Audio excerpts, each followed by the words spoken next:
A man broke the world's record for the longest run while on fire.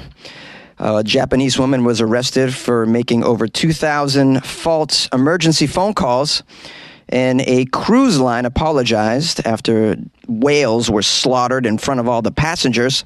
These are the weird stories for Monday on Weird AF News, the only daily weird news podcast in the vast universe. Let's do it. A man broke the record for the fastest run while on fire. A firefighter has set the record for the longest distance run while on fire in the world. His name is Jonathan Vero. He's 39 years old, from France. He ran 893 total feet while on fire and without oxygen. He was wearing a protective suit that was set ablaze, and it took him 17 seconds to run nearly 900 feet while on fire. That's the key component of this event, is the while on fire. I mean, all of us can run 893 feet. Well, most of us can if we have legs.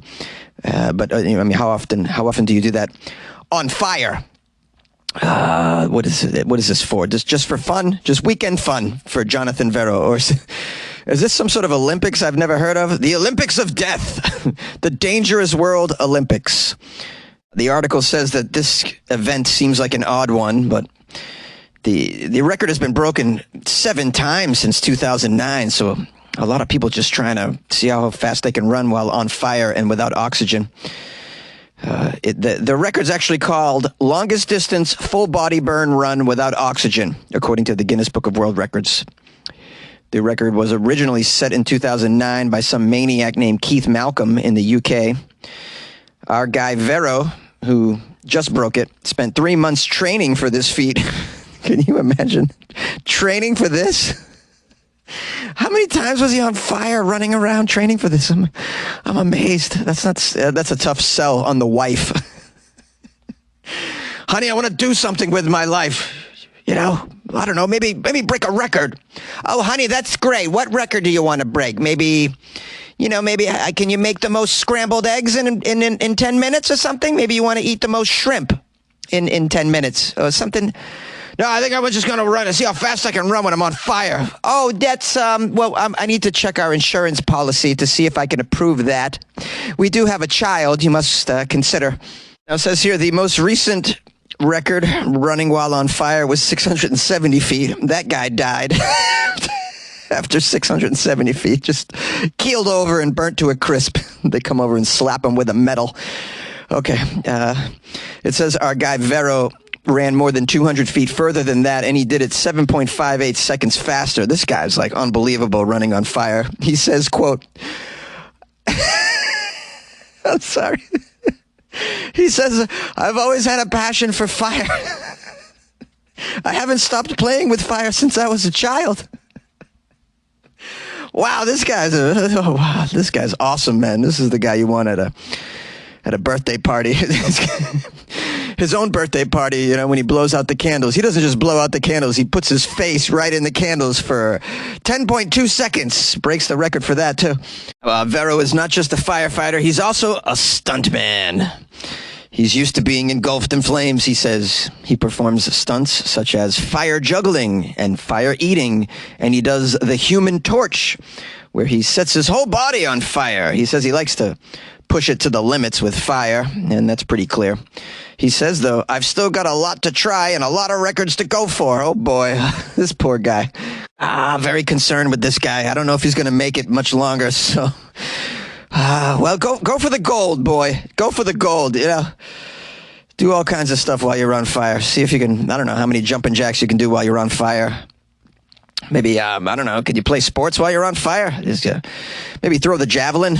Put the javelin on fire. Now you're on fire. The javelin's on fire. See how far you can throw that fiery javelin while you're on fire. Maybe like a fiery triathlon where he rides a bike and then he runs and then he gets in the water and that puts out the fire so he can live through the event. I'd imagine there's a lot of strange events like this. People like, I don't know how many butt crunches they can do with hemorrhoids, you know, that sort of thing. Can they swim 500 meters with a migraine? You know, let's call it like the uncomfortable Olympics. I'm just rambling here, but this stuff really gets me fired up.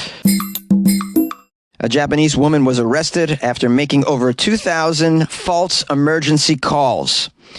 A woman in Japan was arrested on Thursday for allegedly making 2,761 unnecessary emergency phone calls over a period of about 2 years and 9 months. The Chiba Prefectural Police arrested a woman named Hiroko Hatagami. She's an unemployed resident living in Matsudo, which is east of Tokyo. They arrested her on suspicion of obstructing the operations of a local fire department. Hatagami is accused of repeatedly making emergency phone calls from her home and neighborhood. I don't even know how you get to 2,700 calls. Why didn't they arrest her after, I don't know, the second false emergency call? Maybe the fifth. Is that too premature? The police are like, you don't think she's going to do this a sixth time, do you? You don't think she's going to do this a 338th time, do you? You don't think she's going to do this a 795th time, do you? You don't think she's going to do it 2,000 times, do you? What were they waiting for? It says here, during these emergency calls, she was said to have complained about real issues such as a stomach ache, aching legs, a drug overdose, among other symptoms. According to the report, she had requested that the Matsudo Fire Department dispatch ambulances to her home between August 15th, 2020 and May 25th of this year. However, when the ambulances arrive at her house, she reportedly refuses to be transported and says, "I don't want to take an ambulance. I didn't make that phone call." Again, I mean, after she does that 25 times, don't you get the hint that you got a situation on your hands, fire department? What is... Oh, my goodness. Well, it says here she has a reason for making these calls. She admitted to the allegations, and she told the investigators, quote, so sad, she said, "Well, I was lonely, and I wanted someone to listen to me and give me some attention." Oh, the poor girl's alone. She's lonely. There are a lot of elderly, lonely people out there. It gets very lonely when you outlive all your friends, and then your kids grow up and they move to the suburbs and they buy a 2-car garage with a big house and a fence around it, and they don't visit you anymore because they don't have any time. They got to take the kids to soccer. They got to take the kids to lacrosse. Oh, they got a dance recital they have to go to. Oh, boy. And then they got to have, they got to see their friends. They got board game nights. Drink a lot of wine, no time to visit grandma. Poor lady. She just wants to talk to somebody. They should have services for this. We just go talk to an old person. They might, I think drag queens do this in Florida. Now, it does say in the story that she did receive some warnings from the local police station to stop making unnecessary phone calls. However, she continued to do so. Yeah, thousands of times. When did you warn her? So strange. I feel bad for the lady, though. She just wants someone to come over and show her how to work that Duolingo app on the iPhone so she can learn how to speak Portuguese. She wants to do some traveling in her advanced age.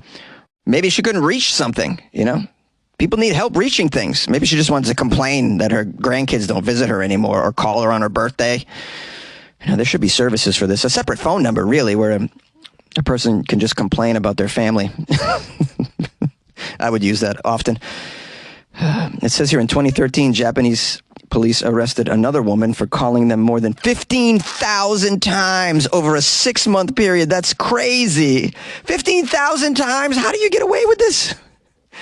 After 15 times, that's a lot, man. It's a lot, man. Now, in this particular instance, it says the police said they visited the 44-year-old woman's home about 60 times before slapping the handcuffs on her. A police official said her calls had no meaning and she could be just too lonely. So there's just a lot of lonely people everywhere, not just Japan. It's tough stuff when you have a lot of time on your hands and nobody to hang out with. So you guys might know somebody who's in this predicament. And for that, you should tell them about Weird AF News. I keep you company 5 days a week. You can even call me. You can email me. I respond, funnyjones@gmail.com. My phone number is 646-450-2012. Please don't make any false phone calls to Weird AF News, which is what I'm really saying. I'm really saying please make some false phone calls to Weird AF News. The lines are open, guys. Hit me. Yay!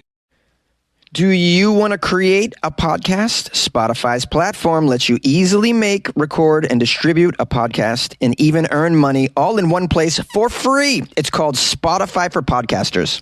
Record and edit on your phone or your computer. Send it to Spotify and everywhere podcasts are heard. They even have video podcasting options as well. Spotify for Podcasters allows you to earn money with ads and subscriptions too. Best of all, it's free. Try it. Download Spotify for Podcasters or go to spotify.com/podcasters to get started. And good luck with your podcast. Good luck with your life, man.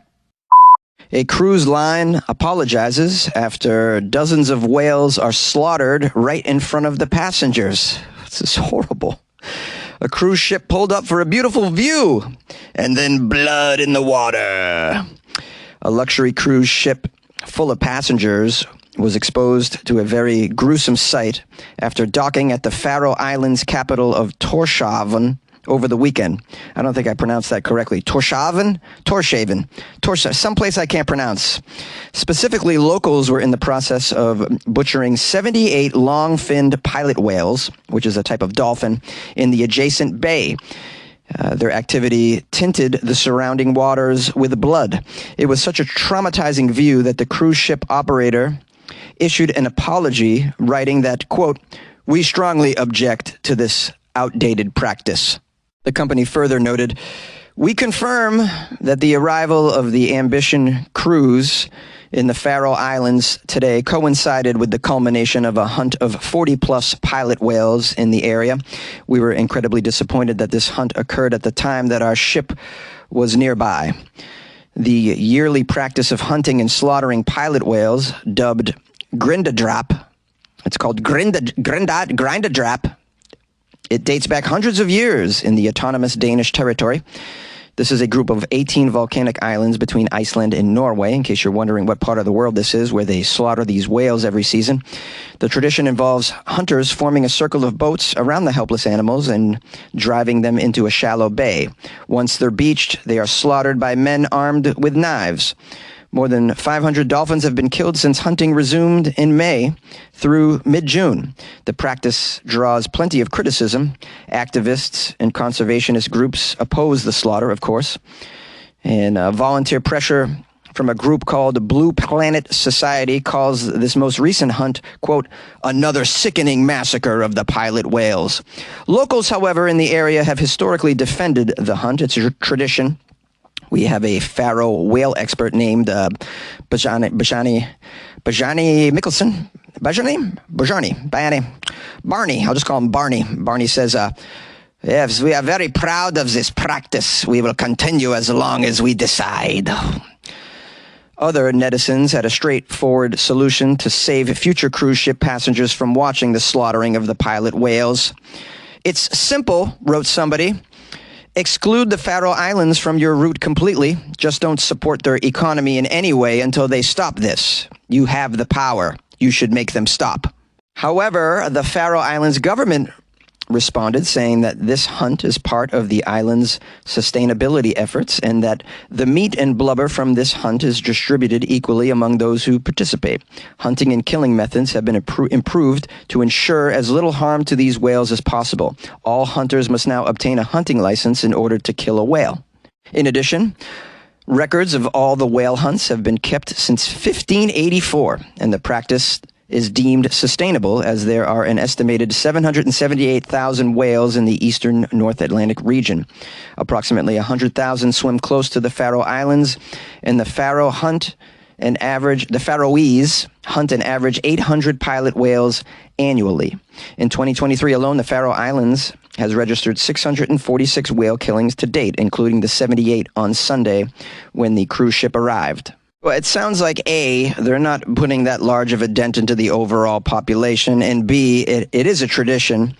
You know, they were hunting whales just like their ancestors did, on jet skis. So, and, traditions and cultures they vary. As you travel the world, you find them to be weirder and weirder. And I learn a lot about these cultures because I do a weird news podcast. This is nothing compared to what I've covered. I've covered a story where one culture unburies their dead every year and puts clothes on them and hangs out with them, puts cigarettes in their mouths.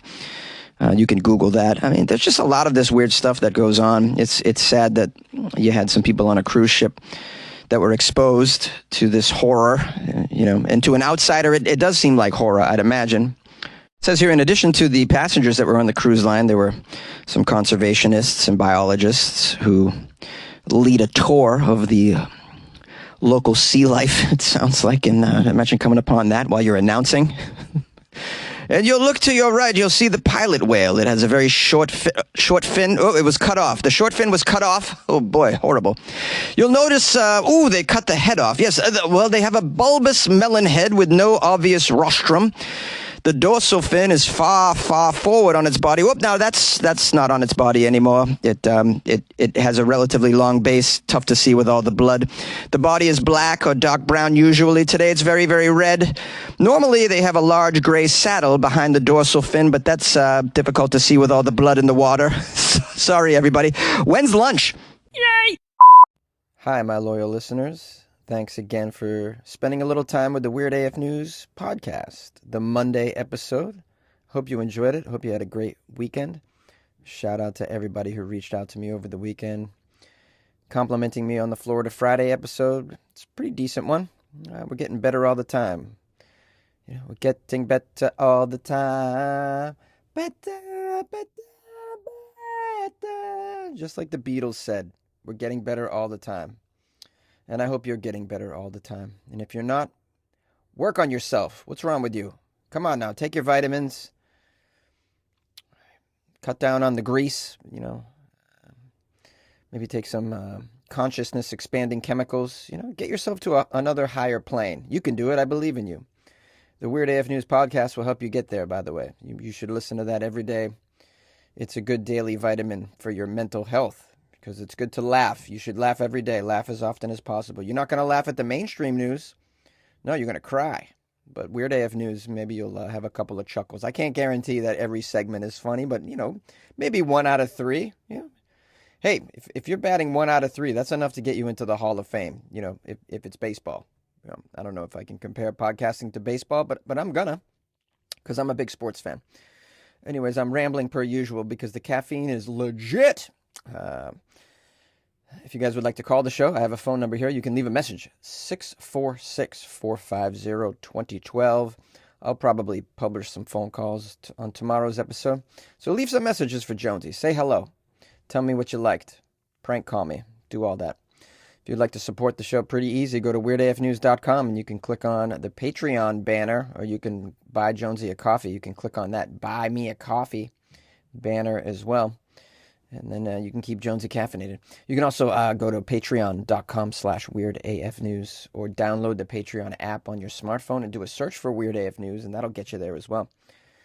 Did I leave you my email? I believe I did. And then I guess lastly, if you'd like to follow me on the Instagrams, it's @FunnyJones. This weekend I'll be doing shows in the Bay Area. What's the Bay Area, Jonesy? Well, it's like San Francisco, Oakland, that area. So if you're living up there, please come to a show. I have 7 shows over 4 nights. It'll be Thursday through Sunday. So hit me up and I'll give you the details. Slide into my DMs @FunnyJones on the Instagrams. And be good to yourself and good luck with your life, man.